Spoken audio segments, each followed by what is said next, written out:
반갑습니다. 페페 아빠입니다. 이번 영상은 또 이제 이걸 빼놓을 수가 없겠죠. 플로키 리뷰 분석에 이어서 왜 제가 플로키가 단기적으로 대장이라고 선언을 했는지 이 부분에 대해서 좀 가볍게 말씀을 드리겠습니다. 그리고 좀 이제 중요한 게 뭐냐면요. 본격적인 덱스장은 제가 4월달, 5월달로 예상을 했잖아요. 그래서 이 중앙화 거래소의 이 불장은 어떻게 보면 엄청 오랫동안 지속이 되지는 않습니다. 엄청 오랫동안은 지속이 되진 않을 텐데 전반적으로 지금 예상을 하고 있는 사이클에 대한 이제 종료 시점은 6, 7월로 생각을 하고 있어요. 7월 달로.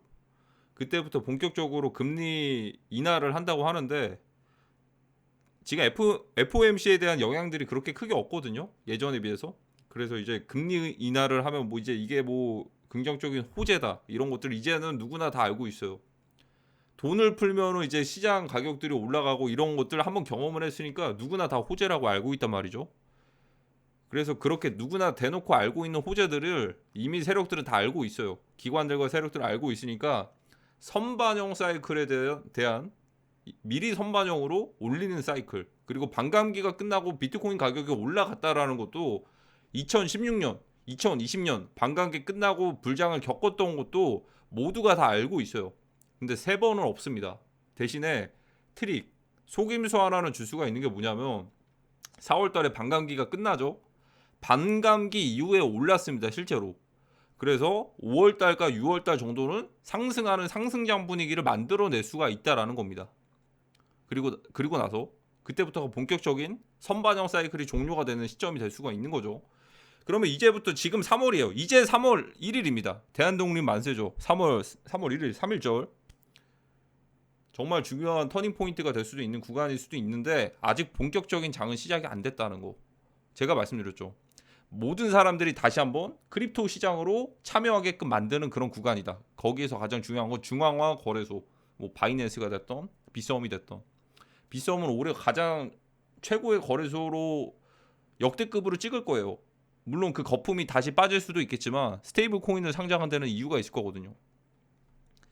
자, 일단 본론부터 가겠습니다. 그러면 지금 일단 전반적인 사이클들 제가 좀 이제 말씀드렸던 것들 이제 민코인은 한 4개 정도로 다른 것 같아요. 피플코인, 시바이누, 시바이누 도지는 제가 좀 대형급인데 그나마 좀 뒤처진다고 했죠. 피플코인, 플로키, 페페, 그리고 이제 웬까지 4개 정도, 그리고 터보까지 해가지고 그 중에서 오늘 영상에서 다룰 것들은 바로 플로키입니다. 자, 이 플로키의 역사를 모르시는 분들이 계실 겁니다. 제가 영상에서 소개, 리뷰, 분석 방송을 해가지고 그때 처음 아시는 분들이 계실 거예요. 그리고 영상의 마지막 부분 무조건 참고를 하세요. 이 중앙화 거래소의 펌핑은 오랫동안 지속이 되지 않을 수가 있다라는 겁니다. 일론 머스크가 키우는 강아지의 이름은 플로키입니다. 정말 재밌죠? 플로키라는 강아지를 키웁니다. 그리고 이 플로키 코인은 바이낸스도 마찬가지, 비썸도 상장이 됐고 대형 거래소들 OKX까지 다 상장이 됐습니다. 코인베이스랑 업비트 정도만 남았네요. 상장을 할지 안 할지는 모르겠어요. 이거는 확실하지 않습니다. 메인 프로젝트가 아니다 보니까. 근데 뭐 이제 분위기나 이런 것들이 좋으면 정말 세기말에 그냥 크립토 시장처럼 그냥 막 마구잡이로 다 상장시킬 수도 있고, 이건 지켜봐야 될 것 같아요. 아직은. 그래서 일론 머스크가 키우는 강아지의 이름은 플로키입니다. 플로키라는 강아지고 이 강아지의 이 견종이 바로 시바견이죠. 시바견을 일본어로 하면은 시바이누입니다. 그리고 도지코인의 상징적인 트레이드 마크가 바로 시바견이고 이게 바로 시바이누까지 연결이 되는 스토리가 이어지는 겁니다. 도지코인의 상징적인 심볼이 시바견이고 이 시바견의 일본어가 시바이누고, 왜 그걸 시바이누로 이렇게 잡은지는 모르겠는데 왜 일본 쪽으로, 중국 쪽으로, 올해는 제가 예상하는 건데 올해는 중국 쪽 자본들이 많이 들어와서 중국 계열 그런 밈들도 많이 유행을 할 것 같아요. 그때는 왜 21년도에는 왜 일본 쪽인지 모르겠는데 뭐 사토시 나가모토가 일본어 그런 뉘앙스여서 전 세계적으로 그런 것들을 알리기 위해서 그런 걸 한지는 모르겠는데, 어쨌든 시바이누는 그 일본어로 시바견을 시바이누라고 합니다. 그리고 이어지는 게 일론 머스크가 키우고 있는 강아지가 있죠. 플로키. 이 시바견, 이 일론 머스크 강아지의 이름이 바로 플로키입니다. 저는 이런 생각이 들었어요. 언젠가는 플로키 코인을 엄청나게 대규모 차익 실현을 하는 펌핑 사이클이 시작이 될 거라고. 왜냐하면 일론 머스크가 지금 키우는 강아지의 이름이 플로키인데 이 견종의 그냥 시바이누 그리고 이 도지코인 전혀 연관성이 뭐 있어 보이긴 하겠지만 본인이 키우는 강아지의 이름보다도 더 연관성이 있을까? 저는 이런 생각들을 했습니다. 그리고 실제로 플로키의 시가총액은 7천억이고요. 일론 머스크가 키우는 강아지의 이름인 플로키. 도지코인은 23조입니다. 시바이누는 10조입니다. 저는 매우 저평가가 되어 있다고 생각을 했습니다. 밈코인에는 무한정 이제 버블들이 낄 수가 있는 가격들이 있어요. 물론 이것들도 세력들이 저는 지켜주기 때문에 덤핑을 안 하기 때문에 이 가격들이 지켜진다라고 생각을 하거든요. 어쨌든 민코인의 유통기한이 그렇게 길지만은 않다라는 거 항상 유의하시길 바래요. 뭐 2년 3년 존버 해가지고 살아남을 수 있는 그런 사이클이 아닙니다. 모든 것들은 올해 안에 다 끝내셔야 돼요. 2024년에. 그래서 이렇게 좀 저평가가 되어 있는 이 도지코인과 시바이누 이 얘네들에 비해서 그 플로키는 7천억밖에 안 된다. 감히 말씀드리면 최소한의 1차적으로 3조는 무조건 저는 무조건 뺄게요. 그냥 또 이런 것도 좀 그럴 수가 있으니까. 저는 3조는 그냥 달성할 것 같아요. 지금 사이클에서. 왜냐면 이제 본격적으로 크립토 시장을 다시 한번 이제 냄새들을 풍기면서 이 비트코인이 1억 가기 직전이네 해가지고 비트코인을 막 덜컥 사지는 못하거든요. 그래서 이제 다른 것들 알트코인들을 눈을 돌릴 텐데 이 중에서 민코인을 알릴 수 있는 게 뭐냐면 국내 거래소 이제 빗썸이 정말 크게 성장을 하고 있거든요. 그 중에서 이제 굳이 따지자면 시바이누, 도지코인, 페페코인, 플로키 이렇게 상장이 되어 있는데 그 중에서 페페코인이 먼저 치고 나갔죠. 거의 2조 가까이 찍고서 지금 좀 조정들을 주고 있는데 플로키가 아마 페페코인을 단기적으로 뛰어넘지 않을까 조심스럽게 예상을 하고 있습니다. 플로키의 영향력을 어쨌든 일론 머스크가 키우는 강아지의 이름이 플로키인데 뭐 그런 것들을 다 연관을 지어버리면 그게 또 이제 안 맞을 수도 있어요. 뭐 일론 머스크가 뭐 이제 여자친구 이름이 뭐 제니퍼 로렌스인데 그러면 제니퍼 로렌스 코인 막 이런 것들이 떡상하냐? 그건 또 아니거든요. 근데 암묵적으로 그런 것들을 좀 이제 연동을 해가지고 본인들이 뭔가 좀 이제 좀 이제 유동성을 공급해서 올라가는 코인들이 있어요. 그러면 합리적인 의심을 할 수가 있는 게 뭔가 좀 있겠구나 이 정도. 그러니까 모든 연결고리들이 다 그런 건 아닌데 플로키 같은 경우에는 결국에 살아남았잖아요. OKX, 빗썸, 뭐 바이낸스, 쿠코인, 게이트, 후오비 거의 대다수의 거래소들에 상장이 되어 있고 이것들을 거의 메이저급으로 취급을 해주고 있기 때문에 저는 살아남았다라는 표현 그리고 무언가 영향력이 있을 수도 있겠구나 라고 생각을 했습니다. 이제 남아있는 거 뭐 업비트, 코인베이스인데 그것까지는 지켜봐야 될 것 같아요. 코인베이스가 본크코인 상장한 이유로 좀 이제 과감하게 하는 것 같기도 하거든요. 그래도 지켜봐야 된다 아직까지는. 자 그러면 플로키가 어떻게 보면 메이저급 코인들에 비해서 굉장히 저평가가 되어 있을 수도 있죠. 시바이누, 도지코인 막 이런 애들에 비해서. 그래서 이제 이 플로키라는 이 일론 머스크가 언급한 거는 2021년이거든요. 꽤나 오래됐어요. 이때 그러니까 이때 플로키가 생긴 건데 플로키 뭐 이제 일론 머스크가 예전에 한번 베이비 도지 그거 한번 티셔츠 입어가지고 그때도 베이비 도지가 나온 거고 베이비 도지는 근데 이제 바이낸스에서 탈락이 된 거죠. 어떻게 보면은. 그리고 이제 도지코인, 시바이누 이런 식으로 나왔는데 이때는 어쨌든 일론 머스크가 대놓고 코인 시장에 대한 크립토 관련된 그런 것들을 많이 언급들을 하던 시기니까 좀 배제를 했어요. 21년도에는 워낙 그런 것들 언급들이 많았으니까 일론 머스크만 좀 묻었으면 뭐 이제 일론 머스크 뭘부터 해가지고 뭐 여러 가지들이 있었는데 그런데 작년에 한번 일론 머스크가 대놓고 언급을 한 적이 있습니다. 이제는 일론 머스크가 대놓고 막 도지 뭐 도지 가자 이런 식으로 안 한다고 말씀드렸죠. 은연중에 암묵적으로 그냥 그런 것들을 얘기를 합니다. 그 중에서 작년 2월 달입니다. 2월 15일에 일론 머스크가 이제 이게 트위터 공식 트위터에 그대로 남아 있는 거예요. 플로키 그때 당시 CEO가 일론 머스크가 CEO가 됐다가 다른 사람 CEO로 바꿀 때 우리가 새로운 CEO로 우리 일론 머스크가 키우는 강아지인 플로키를 앉혀놨어요. 그래서 여기 CEO까지 써 있죠. 여기서 어떤 트릭을 숨겨놨냐면 여기 보시면 시그니처 밑에 이 네임이 있어요. 이름이라고 있는데 여기에 플로키라고 써져 있습니다.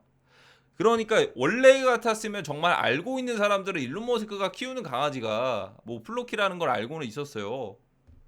근데 이 뭐 시바이누 견종들이 너무나도 다양해가지고 닮아 있는 애들이 많잖아요. 그러다 보니까 이걸 앉혀놨으면 얘가 플로키인지 그냥 시바이누 다른 견종 다른 이름의 그 일론 머스크가 키우는 강아지인지는 몰랐을 텐데 대놓고 여기 친절하게 플로키라고 이름을 써져 있고 CEO라고 써져 있죠. 그러면 이 CEO 여기 이 CEO가 바로 플로키라라는 걸 은연중에 좀 이제 얘기를 한 거죠. 그리고 그 트위터는 그대로 있고요.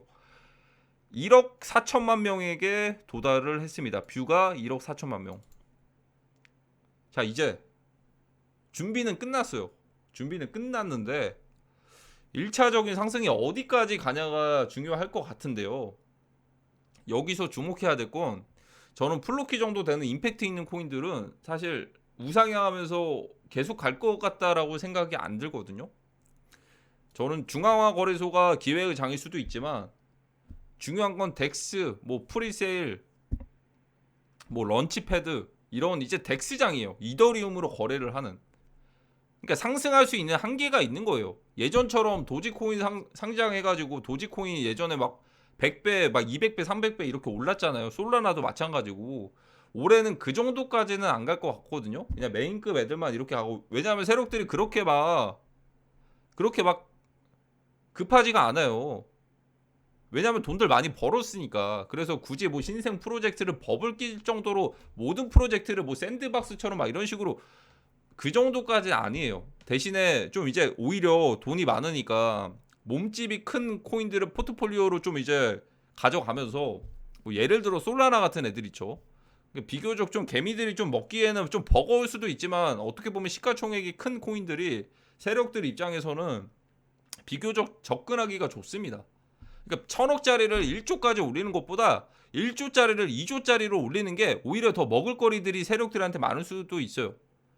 그러니까 말 그대로 상승률로 따지면 1000%대 100%인데 그 물량 같은 것들 모으는 것도 쉽지가 않고요. 유동성 공급하는 사람들이. 그러다 보니까 이제 선택지를 따지면 굳이 몸집 큰 코인들을 많이 올리지 예전처럼 그렇게까지는 안 갔다. 그래서 플로키도 같은 논리거든요. 물론 갈 수도 있겠지만 제가 봤을 때는 그냥 저는 이번 주에 만약에 플로키가 크게 상승한다면요. 이번 주에. 왜냐하면 지금 민코인들 볼륨들이 살아 있으니까 페페랑 이렇게들 따라왔으니까 플로키가 만약에 이번 주에 크게 상승을 한다면 저는 그 고점이 앞으로 한 2주 내지 3주는 회복 못할 수도 있다라고 예상을 합니다. 그 기준은 이번 주거든요. 금토일 오늘 금요일이니까 금토일 해가지고 이번 주에 플로키가 만약에 시가총액 2조 3조까지 뭐 이렇게 빠르게 상승을 한다면 이것들은 어떻게 보면 단기적인 그냥 각인 효과다. 각인 효과. 국내 거래소 중에서 이제 이렇게 민코인이 500%이 정도로 올랐구나. 이 정도의 각인 효과가 될 수도 있을 거라고 저는 생각을 합니다. 그래서 이렇게 고점이 형성됐을 때는 언제나 익절은 항상 옳다. 이 가격들 회복하기가 되게 몇 주 정도는 그냥 가만히 있어야 될 수도 있어요. 그래서 절대로 막 이제 불타기 하듯이 하는 것들 저는 별로 비추드리거든요. 지금 같은 장에서 뭐 기회비용 떨어지는 리플 같은 것들을 홀드하고 있고 그러면 리플은 거의 진짜 정말 살려준다면 제일 마지막에 갈 거니까. 그리고 여기서 특징이 뭐냐면 플로키가 왜 그렇게 빨리 갈 수가 있냐면 페페코인이랑 좀 전혀 다른 이 호가창 차이가 있습니다. 플로키 같은 경우에는 빗썸에서 보시면 호가창이 좀 여유가 좀 있거든요. 여유가 단위점이 이렇게 0.0001 단위로 나뉘어져 가지고 근데 페페를 딱 보시면 이게 좀 차이가 확실히 나죠. 확실히 많이 나죠. 그러다 보니까 이게 변동이 엄청 뭐 적어 보여요. 물론 해외 거래소 올라가면 따라가는데 근데 플로키는 이렇게 단위점이 엄청 길잖아요. 엄청 빽빽하잖아요. 그 300까지 이렇게 차 있으니까 가격으로 따졌을 때 딱 차이가 나시죠? 이렇게 좀 호가창이 좀 이제 여유가 있다라는 거. 좀 차이가 나시나요? 느껴지시나요? 이게 그쵸? 페페는 이렇게 좀 빽빽하고 단위점 때문에 그런 건데 그렇다고 0 단위를 더 늘릴 수는 없는 거고 그게 이제 빗썸에서 호가 단위를 좀 정한 거니까 플로키는 비교적 이제 빗썸에서 공략을 만약에 한다면 호가창 때문에라도 유동성이 좀 풍부한 상황이 나올 수 있는데 아마 그렇더라도 이번 주에 만약에 빠르게 올라가면 이번 주의 고점이 앞으로 최소한의 한 이번 주 고점 회복하려면 최소한 한 2주, 3주는 있어야 되지 않을까 조심스럽게 예상을 합니다. 그러다 보니까 제가 항상 말씀드리는 건 제가 하는 분석이 100%짜리는 없어요. 하지만 제가 막 그렇다고 반대되는 정보를 하지는 않을 텐데 뭐 틀린 것도 있을 수가 있어요. 하지만 저는 어찌 됐든 좀 그래도 좀 이제 이해가 될 만한 논리들을 좀 설명을 해드리잖아요. 이게 어쨌든 뭐 어디 교과서에서 보고서 배운 것도 아니고 실전 경험으로 제가 얻은 것들을 그냥 모두 다 그냥 풀어드리는 거니까 정답은 없대. 그리고 이게 익절은 항상 옳다. 그리고 이 만약에 아주 빠르게 고점을 형성하면 지금 빗썸에서 유동성 상황 때문에 이번 주에 고점 빠르게 형성하면요. 이거 최소한의 회복하는 데까지 그 고점 찍고서 2주, 3주는 계속 가만히 있어야 될 수도 있어요. 고점에 사시면. 그런 것들 항상 조심하시길 바랍니다. 어쨌든 무엇보다도 도지 시바 갔으니까 페페 갔으니까 이제는 플로키가 갈 가능성이 크다. 그러면 플로키가 가는 것들을 당연히 플로키 덕분에 뭐 도지나 시바나 이런 애들도 어느 정도 순환 펌핑의 영향들을 조금 받을 수 있겠죠. 예전이랑 트렌드가 다른 게 이렇게 대장을 먼저 띄워가지고 가는 게 아니고요. 그 작은 애들을 띄워가지고 순환 펌핑들을 만들어냅니다. 지금 장이 신생으로 신규로 이제 고점 사이클을 만드는 장이 아니어서 예전 21년이랑 전혀 상황이 달라요. 다르다 보니까 그래서 작은 애들을 오히려 몸짓들을 키워가지고 시가총액 큰 애들을 좀 이제 순환 펌핑 되게끔 만든다. 그걸 먼저 첫 번째로 보여준 게 페페죠. 이제 두 번째는 플로키입니다. 도지나 시바 같은 경우에는 그냥 이제 플로키가 어느 정도 올라감에 따라서 순환 펌핑이 되는 거지. 그리고 그 다른 것들도 또 있겠죠. 새로운 것들. 중앙화 거래소 CEX 펌핑들은 아마 한 달 정도 예상을 하는 건데 한 달 정도? 아마 이제 한 댕쿤 업그레이드가 되고 나서 이더리움이 선반영됐던 것들이 어느 정도 조정이 올 수가 있어요. 업그레이드 하고 나서 바로 이제 이더리움 계속 올라간 적은 없거든요. 3월 13일이 이더리움 댕쿤 업그레이드니까 한 2주 정도 조정이 올 거라고 예상을 하고 있습니다. 그래서 4월 달까지는 유지가 되는데 뭐 갑작스럽게 엊그제처럼 선물하시는 분들 그냥 갑자기 막 청산시켜버립니다. 조심하시길 바랍니다. 본격적인 장은 4월달, 5월달 덱스가 그때부터 본격적인 장입니다. 세력들이 이더리움 많이 가지고 있는 세력들 거의 5년 만에 6년 만에 다가오는 사이클인 것 같습니다. 7년?